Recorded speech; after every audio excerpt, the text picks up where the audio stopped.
హిందూ సాంప్రదాయాల వెనుక ఉన్న శాస్త్రీయత.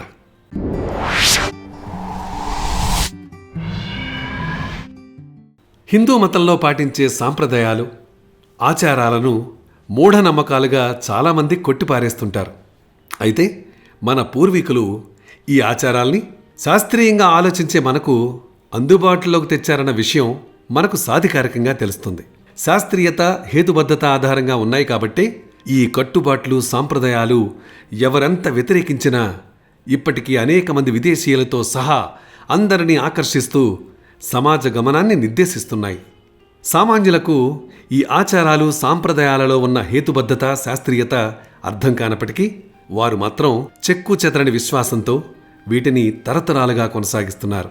అయితే ఈ సాంప్రదాయాల వెనుకున్న శాస్త్రీయతను మనం కూడా ఒకసారి పరిశీలిద్దారండి. ఏమంటారు? నదిలోకి నాణ్యాలు విసరటం, ఇవి మనం అప్పుడప్పుడు చేస్తుంటాం కదా. మనం ట్రైన్లో వెళ్తున్నప్పుడు, బస్సుల్లో వెళ్తున్నప్పుడు ఏదన్నా నదులు ఏమన్నా వస్తే ఆ బ్రిడ్జ్ మీద నుంచి అరే 10 NP ఉందా, 25 NP ఉందా, 50 NP ఉందా, 1 రూపీ కాయిన్ ఉందా అని అడిగి వెంటనే అవన్నీ మన జేబులో తీసి నదిలో విసురుతూ ఉంటాం. అవునా? అదే నవ్వుతున్నారు. ఓకే, ఆ విషయం ఏంటో తెలుసుకుందాం. సాధారణంగా నదిలోకి నాణ్యాలు విసిరితే తమకు అదృష్టం కలిసి వస్తుందని ప్రజలు నమ్ముతుంటారు. కొద్దిగా ఆలోచిస్తే దీని వెనుక ఉన్న శాస్త్రీయత, హేతుబద్ధతలను మనం అర్థం చేసుకోవచ్చు. ప్రస్తుతం అమలులో ఉన్న కాగితం కరెన్సీ, స్టీల్ నాణ్యాల వంటివి కాక పూర్వం రోజుల్లో రాగితో నాణ్యాలు తయారు చేసేవారు. మళ్ళా కూడా చాలామందికి రాగి నాణ్యాలు గుర్తుండే ఉంటాయి. రాగి మానవ శరీరానికి మేలు చేసే కీలకమైన లోహం. పూర్వకాలంలో తాగునీటికి ఆధారం అధిక శాతం నదులేనన్న విషయం మనకు తెలిసిందే. నదుల్లోకి విసిరే రాగి నాణాలపై నుండి ప్రవహించే నీటిని మనం గనక సేవిస్తే మనకు ఆరోగ్యం కలుగుతుందన్న ఉద్దేశ్యంతోనే పూర్వీకులు ఈ సాంప్రదాయాన్ని మనకు అందించారు. అదండి, అర్థమైందా? నదుల్లో ఎందుకు విసురుతామో. కానీ ఈ కాయిన్స్ కాదులండి, రాగి నాణాలు మాత్రమే. ఏమంటారు? చేతులు జోడించి నమస్కారం చేయటం. హిందూ సంస్కృతిలో ఇద్దరు వ్యక్తులు పరస్పరం ఎదురుపడినప్పుడు చేతులు జోడించి నమస్కారం పెడుతూ పలకరించుకుంటారన్న విషయం మనందరికీ తెలిసిందే. సాధారణంగా 2 చేతులు జోడించి నమస్కారం చేయటం అంటే ఎదుటివారిపై మనం గౌరవ భావాన్ని వ్యక్తం చేస్తున్నామని అర్థం. ఇక శాస్త్రీయంగా గనక ఆలోచిస్తే 2 చేతులు జోడించి 10 వేళ్ల కొనలు పరస్పరం కలుసుకుంటే కళ్ళు, చెవులు, మెదడుకు సంబంధించిన నరాలు ప్రభావితమవుతాయి. 2 చేతులు జోడించి వీటికి సంబంధించిన శక్తి కేంద్రాలను క్రియాశీలకం చేయటమేనన్నమాట. అంతేకాదు, ఈ సాంప్రదాయంలో ఎదుటివారిని మనం తాకే అవసరం లేదు కనుక వారి నుంచి సూక్ష్మజీవులు సంక్రమించే ప్రసక్తి కూడా ఉండదు. మహిళలు కాళ్లకి మెట్టెలు ఎందుకు పెట్టుకుంటారు? మహిళలు కాళ్లకి మెట్టెలు పెట్టుకోవడం కేవలం తమ వివాహస్థితిని సూచించేందుకు మాత్రమే కాదు. సాధారణంగా కాలి మెట్టెలు బొటనవేలి పక్కనున్న 2వ వేలికి ధరిస్తారు. ఈ వేలి నుంచి ప్రయాణించే నిర్దిష్టమైన నరం వారి గర్భాశయాన్ని అనుసంధానిస్తూ గుండెకు చేరుతుంది. ఈ వేలికి మెట్టెలు ధరించడం ద్వారా గర్భాశయం బలోపేతమవుతుంది. రక్త ప్రవాహాన్ని, ఋతుక్రమాన్ని నియంత్రిస్తూ మహిళల ఆరోగ్యాన్ని కాపాడుతుంటుంది. వెండి అత్యుత్తమ విద్యుద్వాహకమన్న విషయం మనకు తెలిసిందే. కాలివేలికి ధరించే వెండి మెట్టెలు భూమి నుంచి ఉత్పన్నమయ్యే విద్యుత్ శక్తులను గ్రహించి మన శరీరానికి అందజేస్తుంటాయి. ఆశ్చర్యంగా ఉంది కదా. ఇక తిలకధారణ. మన నుదుటిన 2 కనుబొమ్మల మధ్య ఉన్న కేంద్రాన్ని ఆజ్ఞాచక్రం అంటారు. ఏమంటారు? ఆజ్ఞాచక్రం. ఇది మన శరీరంలోని నరాల వ్యవస్థను నియంత్రించే కీలకమైనటువంటి కేంద్రం. నుదుటిన తిలకం అంటే బొట్టు ధరించడం ద్వారా కేంద్రం నుంచి జరిగే శక్తి నష్టాన్ని నివారించబడుతుందని పెద్దలు చెబుతుంటారు. నుదుటిని ధరించే ఈ తిలకం లేదా కుంకుమ బొట్టు మన శక్తిని కేంద్రీకరించి ఆయా అంశాలపై దృష్టి సారించేందుకు తోడ్పడుతుంది. కుంకుమ బొట్టు పెట్టుకునే సమయంలో మన వేలు ఈ ప్రాంతాన్ని మృదువుగా ఒత్తుతుందన్న విషయం తెలిసిందే. ముఖంలోని నరాల వ్యవస్థలో రక్త ప్రసారాన్ని ఇది నియంత్రిస్తుందంటారు. ఇక గుడిలో గంటలు ఎందుకు మోగిస్తారు? గుడి గంటల్ని సాధారణ లోహాలతో తయారు చేయరు. వీటిని కాడ్మియం, జింక్, సీసం, రాగి, నికెల్, క్రోమియం, మాంగనీస్ వంటి వివిధ లోహాల మిశ్రమంతో తయారు చేస్తారు. ఆలయ గంటల తయారీలో ప్రతి లోహాన్ని నిర్దిష్ట నిష్పత్తిలో కలుపుతుండటం వెనుక ఒక శాస్త్రీయత ఉంది. ఈ లోహాల్ని ప్రతి ఒక్కటి గంట మోగే మార్గంలో కలుపుతుంటారు. ప్రతి లోహం ఉత్పత్తి చేసే విభిన్న శబ్దం మన మెదడు కుడి ఎడమ ప్రాంతాలను అనుసంధానిస్తుంది. అందువల్లే మనం గంట మోగించినప్పుడు 7 సెకన్ల పాటు చురుకైన దీర్ఘకాలిక ధ్వని తరంగాలను ఉత్పత్తి చేస్తుంది. గంట నుండి వచ్చే ధ్వని, ప్రతిధ్వని తరంగాలు మన శరీరంలోని 7 చక్రాలను తాకుతాయి. ఈ విధంగా గంట ధ్వని మనం కొన్ని సెకన్ల పాటు అచేతనా వ్యవస్థలోకి వెళ్ళి తిరిగి చేతనా వ్యవస్థకు చేరుకుంటాం. తద్వారా మన మెదడు గ్రాహక అవగాహన శక్తి మరింత పెరుగుతుందని పెద్దలు చెప్తుంటారు. అవును, మనం నవరాత్రులు ఎందుకు జరుపుకుంటాం? దీపావళి, హోళీ వంటి పండుగల తరహాలో కాక కొన్ని పండుగల్ని నవరాత్రులు అంటే 9 రోజుల పాటు ఎందుకు నిర్వహిస్తారన్న విషయం ఎప్పుడైనా ఆలోచించారా? వందల వేల సంవత్సరాల మన సామాజిక స్థితితో పోల్చుకుంటే ప్రస్తుత మన జీవన శైలిలో భారీ మార్పులే సంభవిస్తున్నాయి. మనం అనుసరిస్తున్న సాంప్రదాయాలు, ఆచారాలు ఇప్పటివి కావు, పూర్వీకుల నుంచి మనకు వారసత్వంగా సంక్రమించినవి. సాధారణంగా మన నవరాత్రుల్ని ఏడాదికి 2 సార్లు జరుపుకుంటాం.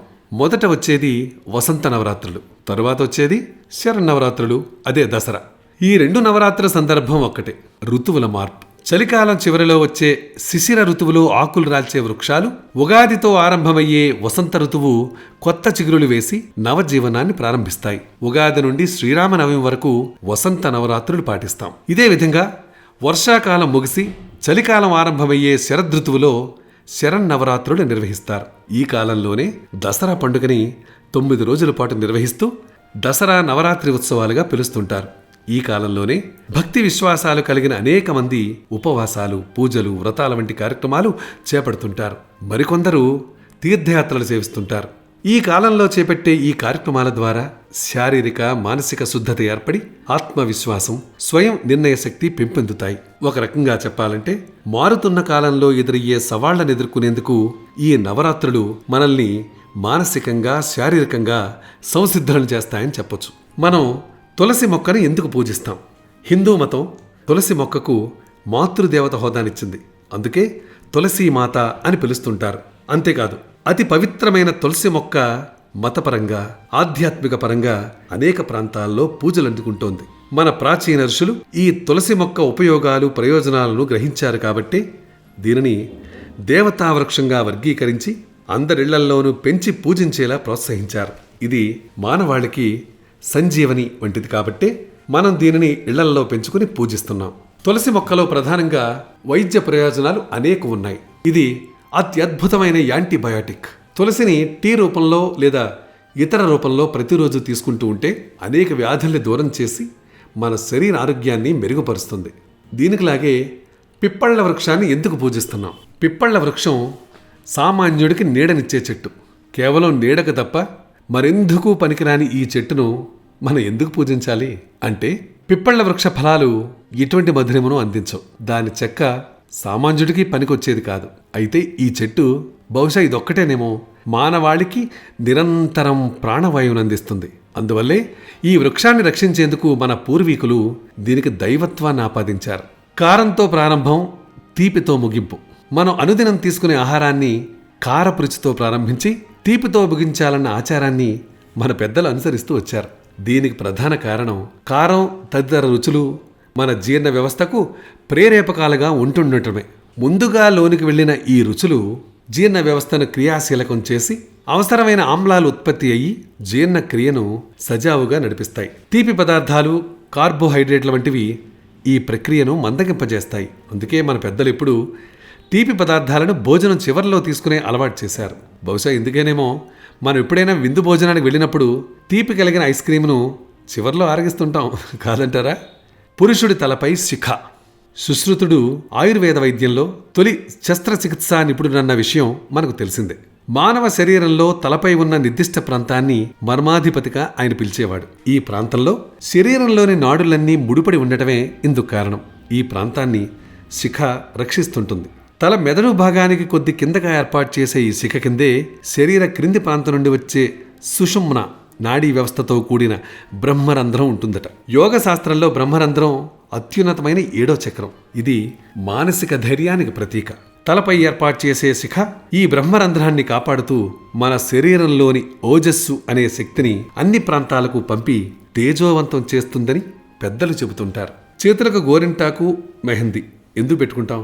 ఈ గోరింటాకు లేదా మెహందీ మన వేళ్లకు అత్యద్భుత వర్ణసోయగాన్ని అందించడంతో పాటు ఇది అత్యంత శక్తివంతమైన ఔషధంగా కూడా పనిచేస్తుంది. ప్రస్తుత రోజుల్లో వివాహాలు అత్యంత వ్యయప్రయాసాలతో కూడినవి మాత్రమే కాక నిర్వాహకులకు తలనొప్పి, జ్వరాలను రప్పించే విధంగా ఉంటున్నాయి. పెళ్లి రోజు ముంచుకొస్తుందంటే వధూవరులిద్దరికీ చెప్పలేనంత టెన్షన్. ఇటువంటి సందర్భాలలో చేతులకు కనుక గోరింటాకు పెట్టుకుంటే అది శరీరంలో ఏర్పడిన ఒత్తిడిని తొలగించి చల్లబరుస్తుంది. దీనితో టెన్షన్ కూడా తగ్గుతుంది. ఈ ఒత్తిడి కలిగించే నాడీ వ్యవస్థ కేంద్రీకృతమయ్యే చేతులకు గోరింటాకు లేదా మెహందీ పెట్టడానికి ఇదే ప్రధానమైన కారణం.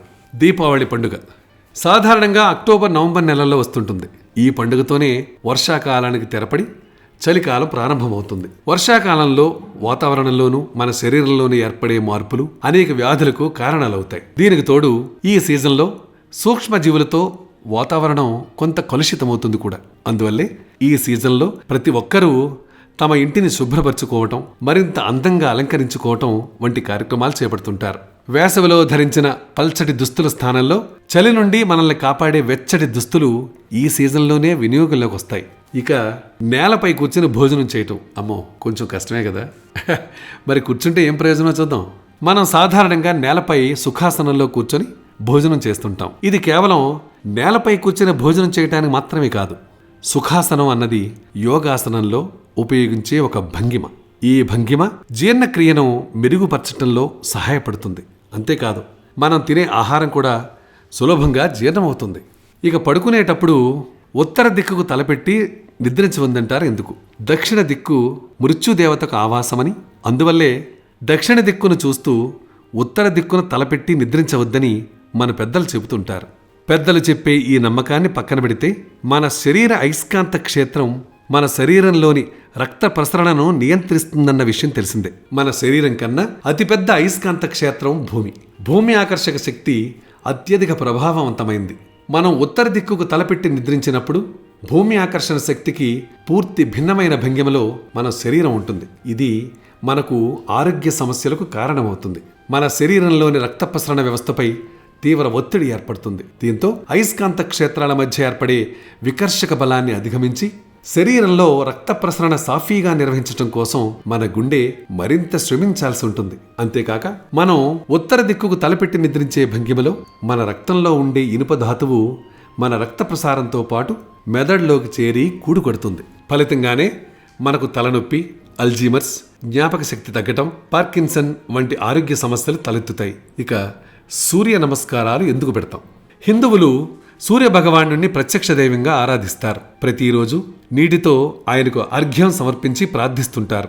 సూర్యకిరణాలు ఆ సమయంలో నేరుగా కాక నీటి ద్వారా ప్రతిఫలించటం మన కళ్లకు మంచిదన్న విశ్వాసమే ఇందుకు ప్రధాన కారణం. ప్రతిరోజు మన ఉదయాన్నే ప్రారంభించే కార్యక్రమాలే మన దైనందిన జీవితాన్ని ప్రభావితం చేస్తుంటాయన్న విషయం మనందరికీ తెలిసిన విషయమే. చెవులు కుట్టడం. చెవులు కుట్టించుకోవడానికి హిందూ సాంప్రదాయాలలో అత్యంత ప్రాధాన్యత ఉంది. చెవులు కుట్టించుకోవడం వల్ల మన మేధోశక్తి, ఆలోచనా శక్తి, నిర్ణాయక శక్తి పెరుగుతాయని భారతీయ వైద్య నిపుణులు, తత్వవేత్తలు చెబుతుంటారు. దీంతో పాటు పలు అనారోగ్య సమస్యల నుంచి ఇది మనల్ని కాపాడుతుందట. ఈ సిద్ధాంతం పాశ్చాత్యులను ఎక్కువగా ఆకర్షించిందని చెప్పుకోవచ్చు. వారు తమ చెవులు కుట్టించుకొని ఫ్యాన్సీ చెవురింగులను ఫ్యాషన్గా ధరిస్తుండటం మనం చూస్తూనే ఉంటాం. ఇది మనకు తెలిసిన విషయమే కూడా. నిర్దిష్ట రోజుల్లో మాంసాహార నిషేధం. హిందువులు కొన్ని రోజుల్లో, ముఖ్యంగా మంగళవారం, గురువారం, శనివారం రోజుల్లో మాంసాహారానికి దూరంగా ఉంటారు. వాస్తవానికి మన శరీరానికి కొద్ది మొత్తంలో ఇనుప ధాతువు అవసరం. ఇది మన శరీర అవసరాలకు సరిపోతుంది. అయితే అనుదినం మాంసాహార వినియోగంతో లభించే ఇనుప ధాతువు పెరిగితే అది కొన్ని రకాల సమస్యలకు దారితీస్తుంటుంది. రోజు మాంసాహారం ఉపయోగిస్తుండటం ఫైల్స్, కిడ్నీలలో రాళ్లు, కొలన్ క్యాన్సర్ వంటి సమస్యలకు దారితీస్తుందని వైద్యులు హెచ్చరిస్తుంటారు. అందువల్లే దైవం పేరుతోనైనా ఈ సమస్యలకు దూరంగా ఉంటారన్న ఉద్దేశ్యంతోనే హిందూ మతం ఆయా రోజుల్లో మాంసాహార వినియోగంపై ఆంక్షలు పెట్టిందని చెప్పుకోవచ్చు. పాదస్పర్శ. సాధారణంగా ఎవరైనా పెద్దలు, పవిత్రమైన వ్యక్తులు ఎదురైనప్పుడు మనం వారి పాదాలకు నమస్కరిస్తుంటాం. వారు మన నమస్కారాన్ని అంగీకరించినప్పుడు వారి హృదయాల నుంచి వెలువడే సానుకూల సంకేతాలు అంటే కరుణ వారి పాదాల నుంచి మన చేతుల ద్వారా మనకు చేరుతుంది. ఈ శక్తి వర్తులం పూర్తయితే ఇది మన ఆత్మ అంటే విశ్వశక్తిని ద్విగుణీకృతం చేస్తుంది. రెండు హృదయాల మధ్య సత్వర సంబంధం ఏర్పడుతుంది. ఈ సూత్రం కరచాలనాలు, కౌగిలింతలకు కూడా వర్తిస్తుంది. వాస్తవానికి మన మెదడు నుంచి శరీరమంతా విస్తరించిన నాడీ వ్యవస్థ మన పాదాల వద్ద ఏకమవుతుంది. మనం మన చేతి వేళ్లతో ఎదుటివారి పాదాలను స్పర్శించినప్పుడు ఒక వర్తులం పూర్తయి ఇద్దరి మధ్య సంబంధం ఏర్పడుతుంది. మీ వేళ్లు, అరచేతులు శక్తిగ్రహీతలుగా మారతాయి. ఎదుటివారి పాదాలు శక్తిదాతలవుతాయి. ఉపవాసం అదే నిరాహారం ఎందుకు చేయాలి? ఉపవాసం వెనుక ఉన్న రహస్యాన్ని మనకు ఆయుర్వేద శాస్త్రం చక్కగా వివరిస్తుంది. మన జీర్ణ వ్యవస్థలో పేరుకుపోయిన అనేక వ్యర్థ విష పదార్థాలతో మనకు అనారోగ్య సమస్యలు ఏర్పడతాయన్న విషయం తెలిసిందే. క్రమ పద్ధతిలో ఈ విష వ్యర్థాలను తొలగించి జీర్ణ వ్యవస్థను శుభ్రం చేసుకోవడం ద్వారా మన శరీర ఆరోగ్యం మరింత మెరుగుపడుతుంది. ఉపవాసం ద్వారా జీర్ణ వ్యవస్థ పూర్తి విశ్రాంతిలోకి వెళ్లిపోవడంతో ఇతర వ్యవస్థలు మన శరీరాన్ని శుద్ధి చేసే ప్రక్రియను ప్రారంభిస్తాయి. పూర్తి ఉపవాసం ఆరోగ్యానికి మంచిదే అయినా ఉపవాస సమయంలో కొద్ది నిమ్మరసం తీసుకుంటే అది నిస్త్రాణను నివారిస్తుంది. విగ్రహారాధన మరే ఇతర మతం కన్నా హిందూ మతంలో విగ్రహారాధన ఎక్కువగా కనిపిస్తుంటుంది. ప్రార్థనా సమయంలో మన దృష్టిని కేంద్రీకృతం చేసి ఏకాగ్రతను నిలిపేందుకు ఈ విగ్రహారాధనను పూర్వీకులు అనుసరిస్తుండేవారని పరిశోధకులు చెబుతున్నారు. మనిషి తను చూసేదాన్ని బట్టే తన ఆలోచనలు రూపొందించుకుంటాడని మానసిక శాస్త్రవేత్తలు చెబుతుంటారు. మన ఎదుట ఉన్న దృశ్యాలను, వాటిలో మనం చూసే మార్పులను బట్టే మన ఆలోచనలు కూడా మారుతుంటాయి. అదేవిధంగా ప్రాచీన భారతదేశంలో మానసిక ఏకాగ్రతను సాధించేందుకు విగ్రహారాధనని పెద్దలు మనకు అలవాటు చేశారని చెప్పుకోవచ్చు.